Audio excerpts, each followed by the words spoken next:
ये कहानी शुरू होती है एक ऐसे दैत्य की दहाड़ से जो हमारे लिखे हुए इतिहास से भी ज्यादा पुराना है और उतने ही वक्त से सो रहा था।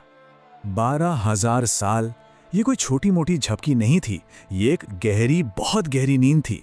जरा अंदाजा लगाइए, इतने समय में तो हम इंसानों ने लिखना सीखा, बड़े बड़े शहर बना लिए, यहाँ तक कि चांद पर भी पहुँच गए, और ये बस सोता रहा।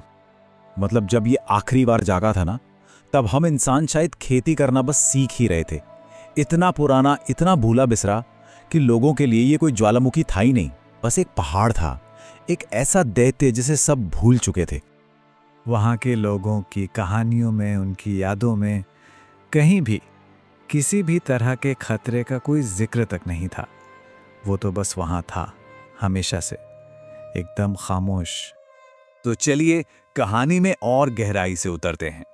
जगह है इथोपिया का अफार इलाका।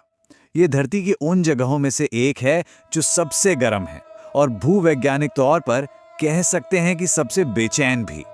यहीं पर 3 बड़ी बड़ी टेक्टोनिक प्लेटें आकर मिलती हैं। तो वहाँ के लोगों के लिए ये हाईली गुब्बी कोई ज्वालामुखी था ही नहीं। अरे वो तो बस एक पहाड़ था, उनकी रोज की जिंदगी का एक हिस्सा। उसकी ढलानों पर बकरियां चरा करती थीं, और किसी को भी ये अंदाजा नहीं था कि इस खामोशी के नीचे कितनी बड़ी आग दबी हुई है। और फिर वो सुबह आई, 23 नवंबर 2025, एक ऐसा दिन जब धरती को कुछ बहुत पुराना याद आया और आसमान ने अपना रंग ही बदल दिया। ये शब्द वहीं मौजूद एक शख्स के हैं। सोचिए उस पल का खौफ जब हजारों साल की खामोशी एक झटके में टूट गई। एक पल में जो शांति थी वो अगले ही पल दहशत में बदल चुकी थी।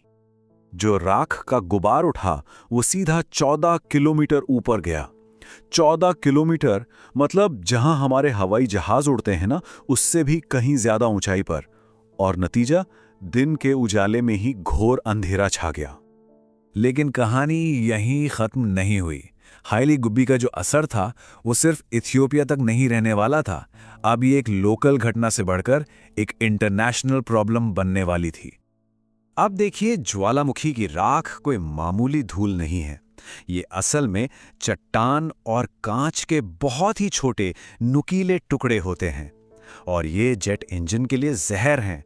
अगर ये इंजन में चले जाएं तो अंदर पिघलकर उसे जाम कर सकते हैं, और नतीजा एक भयानक हादसा हो सकता है। तो हवा ने इस राख के बादल को उठाया और हजारों किलोमीटर दूर का सफर करा दिया। ये बादल इथियोपिया से निकला, लाल सागर पार किया, यमन, ओमान, पाकिस्तान से होता हुआ सीधा उत्तरी भारत के आसमान तक आ पहुंचा। और भारत में इसका असर, अचानक एक के बाद एक फ्लाइट्स कैंसिल होने लगी। एयरपोर्ट्स पर लोग परेशान थे। किसी को कुछ समझ नहीं आ रहा था कि भाई अफ्रीका का कोई गुमनाम सा ज्वालामुखी यहां भारत की फ्लाइट्स पर कैसे असर डाल सकता है। पर सच तो यह है कि कुदरत की ताकत कोई सरहद नहीं देखती। चलिए अब वापस चलते हैं उन लोगों के पास जो इस ज्वालामुखी के साये में ही रहते थे, क्योंकि उनके लिए ये सिर्फ एक खबर नहीं थी, ये एक जीती जागती तबाही थी। उनकी पूरी दुनिया रातों रात बदल गई थी।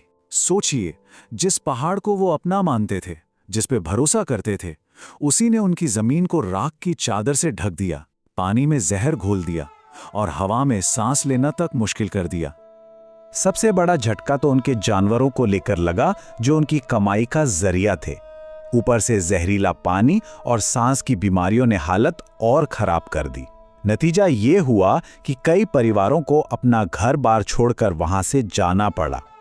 वहां के एक बुजुर्ग ने जो कहा वो दिल को छू जाता है। उनका भरोसा हमेशा के लिए टूट चुका था। जिस चीज को वो सबसे महफूज समझते थे, उसी ने उन्हें सबसे बड़ा धोखा दिया था। इस घटना ने सिर्फ आम लोगों को ही नहीं बल्कि वैज्ञानिकों को भी चौंका दिया था। अब पूरी दुनिया के सामने एक ही सवाल था, आखिर 12,000 साल से सोया हुआ एक ज्वालामुखी अचानक इतने भयानक तरीके से कैसे जाग गया?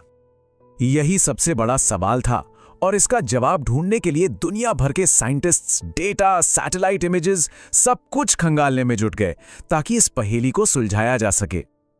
और जांच के बाद जो पता चला वो और भी हैरान करने वाला था।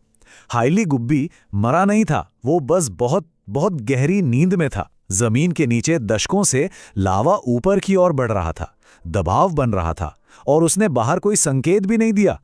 बस एक दिन अचानक सब फट पड़ा। असल में उसकी लंबी खामोशी ही उसका सबसे बड़ा धोखा थी। तो अब सबसे जरूरी सवाल, क्या खतरा टल गया है या ये तो बस एक शुरुआत थी? क्या हाइली गुब्बी फिर से जाग सकता है? और इसका जवाब थोड़ा डराने वाला है। हाँ, ये फिर से फट सकता है। वैज्ञानिक ये तो जानते हैं कि ज्वालामुखी अब एक्टिव हो चुका है, पर ये कोई नहीं जानता कि अगली बार कब।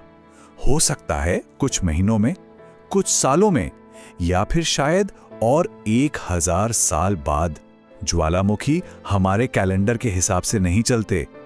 तो हाइली गुब्बी की कहानी सिर्फ एक ज्वालामुखी के फटने की कहानी नहीं है। ये एक रिमाइंडर है, एक याद है कि हम जिस धरती पर रहते हैं वो जिंदा है और कभी भी कुछ भी कर सकती है। ये हमें बताती है कि कुदरत के लिए समय के कोई मायने नहीं होते और कभी-कभी जो चीजें सबसे शांत दिखती हैं, उन्हीं के अंदर सबसे बड़ी दहाड़ छुपी होती है।